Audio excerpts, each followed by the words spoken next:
Hello, everybody. Welcome back to Pint Cellar. I'm Jarvis, and I'm not joined with Hubrecht this time, as I am doing a solo episode this time around. So, if you can imagine, when Hubrecht is away, Jarvis can play. So, let's see how this goes, and I'm going unscripted on this episode. I don't have someone where I can have a bouncing conversation.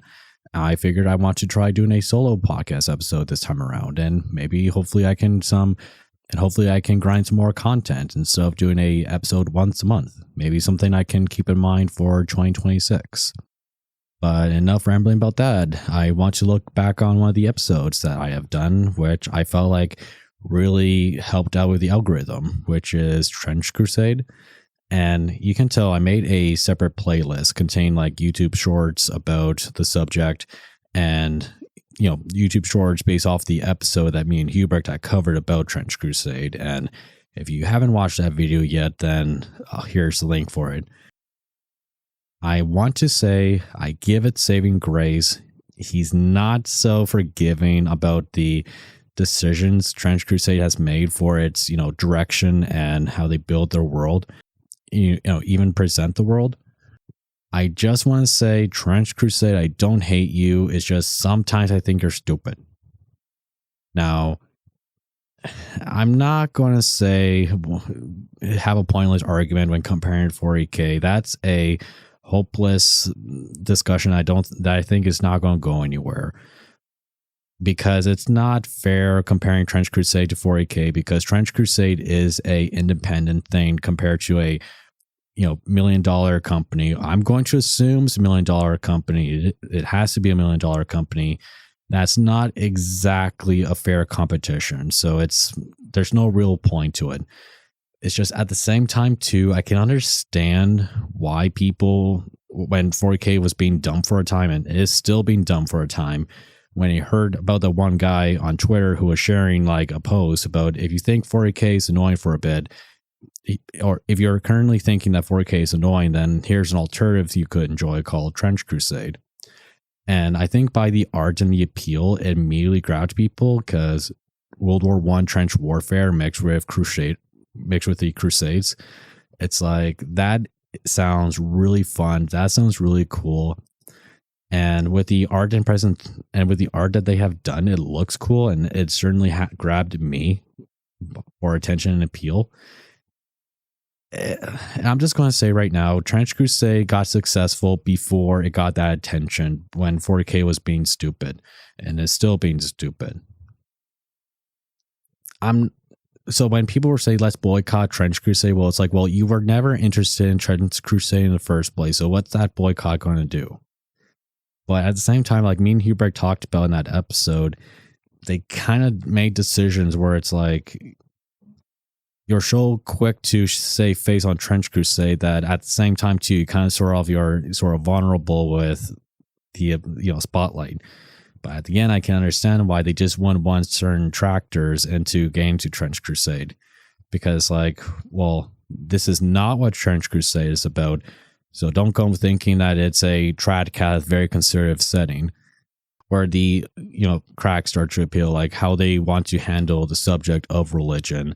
Because unlike 40K, where I would say it's in a more safe space with its presentation of faith and religion, because despite the paint of being 40K Catholicism, it is just paint at surface level. It's not, our time religious Catholicism, but Trench Crusade is a different beast. This is, real world religions, because we have Islam and we have Christianity. And we have like factions on them. We have lore behind the saying here. It is going to be a more on the sensitive side when it comes to like how you present and what the story you're telling about these factions. Which is, it's a delicate balance. And I know they're not like anti-religious. It's just at the same time, you can kind of need to understand why people are serious about these religions in the first place. It's not just a social club thing.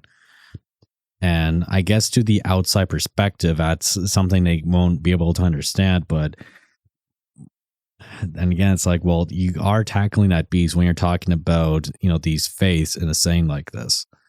But then again, it's like they don't want to really tackle that, but it's like, well, kind of eventually we'll have to. Even if it's like something really shallow, then yeah, it's fine. Like, I wouldn't say Dante's Inferno, the game, is a Catholic game, but when they did talk about, the concept of Christian repentance and forgiveness, even though it may be surface level, it may not be that deep in theology and philosophy, it is something where they can respect what Christianity is about, and they can respect presenting that story and what they want to tell in the game of Dante's Inferno, which I hope maybe Trench Crusade can do when they eventually and should write a novel about something like this, when we do follow the perspective of say, a trans soldier fighting against the hordes of hell, and New Antioch, that's in this world. I do want to see a story about something like that, where we do see a soldier, he's having shell shock, he's at the worst of what World War I warfare can bring to a soldier. So, and I want to see him, he does turn to God, he does turn to Jesus, and he finds that Holy Spirit warmth in which it keeps him going to fighting hell. And that's why humanity, in the saying like Trench Crusade, don't immediately just fall over and just accept hell as their new rulers. There is a reason why most of human beings follow the Abrahamic God of I am. So I hope to see something like that in a Trench Crusade novel. It might not be coming anytime soon because it is a relatively small thing. It's still a very small thing. It's just, I do wish for it the best. I just want to say that. I won't be buying models, not because I'm like, let's boycott Trench Crusade. I'm not doing that. I'm not even going to do videos where I'm just going on and on about how Trench Crusade actually hates you. I'm not doing something like that. I'm not going to be getting models because I'm concerned about things like shipping, and, shipping costs can cost a lot more than actually buying the product. And I don't have a 3D printer. I don't plan to get a 3D printer. That's one of the appeals of Trench Crusade, where you can buy the STL files on, the models that they have on their website and have them be printable on your 3D printer. That's really cool. And that kind of like gives the hobby more freeway when compared to 40K. It's just that 3D printing on its own, and I remember even doing a video about this back on air with Jarvis, it is its own hobby, and it does take its own talent to be good at. It's not a regular printer where you can just print off a piece of paper with all the stuff that you want, and it's a few seconds. 3D printing, it does take its own skill, like I said, and depending on the 3D printer you buy, it can be a little bit more toxic than brake dust. So that's something to be careful for. But when you're good, when you're very successful at 3D printing, when you find that, when you unlock that skill to 3D print, then the world is at your, fingertips. You can create really great stuff. You can print like bigger than life models. Like I said, it's its own hobby. It takes its own talent, and kind of like with 40K, it's a hobby that's not really going to be for everyone. So depending on the direction of where Trench Crusade goes, and depending on how successful they become, maybe if I have the chance, sure, I would get them all, because I am interested in New Antioch, and I wouldn't mind having like a small kill team of New Antioch soldiers, especially the sort of like, I'm going to call it a tank walker, the giant like mech suit. I'm interested in that. It looks really good. Steampunk, diesel punk, World War I aesthetics is something I can always enjoy.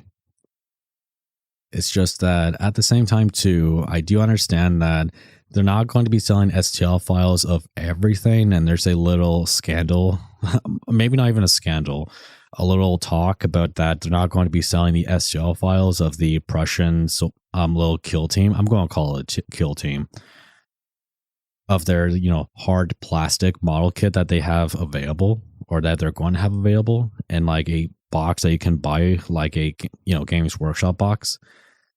like any kind of box for a squatter or something like that.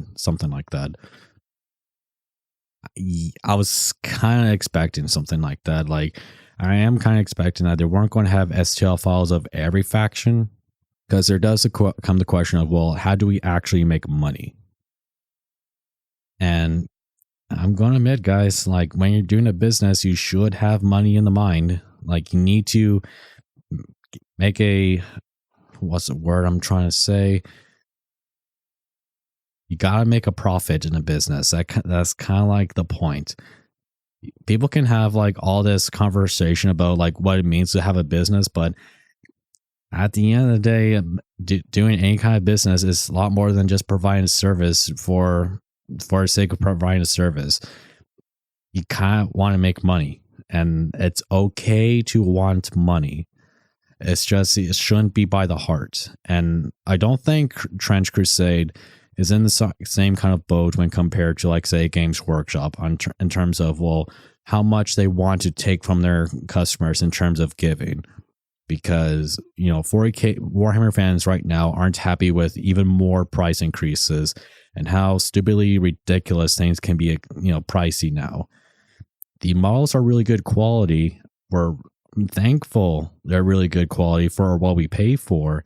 It's just that, we have to be careful in an economy like this about how much we can spend. So it's like, I don't think I can buy anything new these days because, like, well, I can't. I just can't give you that my money that I just can't, liberally spend on.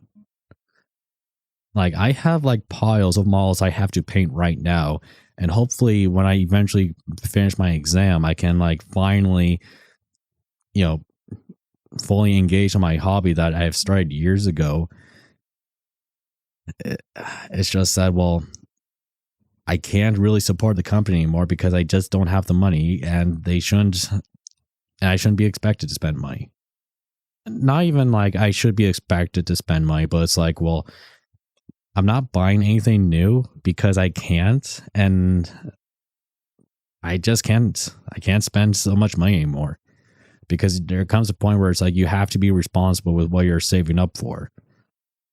Because I guess when you're younger and you're 20s, like, the idea of money is something you can just, burn more easily. But when you get older, like when you're reaching your 30s, there does come the question of, well, what am I saving my money for? And where am I going to put my money towards for, in terms of how I'm going to live my life?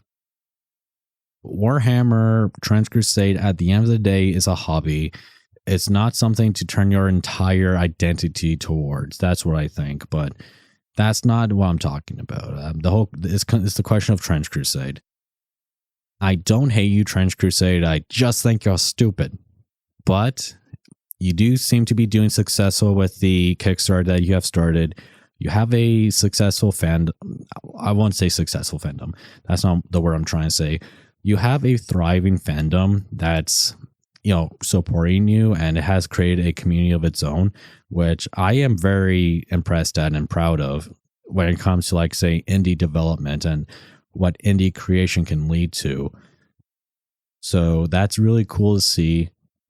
So I would wish for you the best, like I said in the, our episode about Trench Crusade. So good luck going forward. You just kind of need to start making better decisions. That's all I'm going to say. But at the same time, too, it's like, well, they're not Games Workshop in terms of like greed or anything like that, guys. I just think reality is saying in that, well, we need to actually make a profit on things, and we need to actually start thinking like a business, which is fair and sensible. That is kind of like the reality of things, isn't it? So let's just see where Trench Crusade can lead to. And like I said before, I wish you the best. But yeah, anyways, this is my very first solo podcast episode. I think it went very fun, and maybe I can do more of these in the future where I'm unscripted and I can just share thoughts that I don't think is really necessary to have like two people for. So with that, thank you all for listening, everyone, and I'll see you again soon. Take care, guys.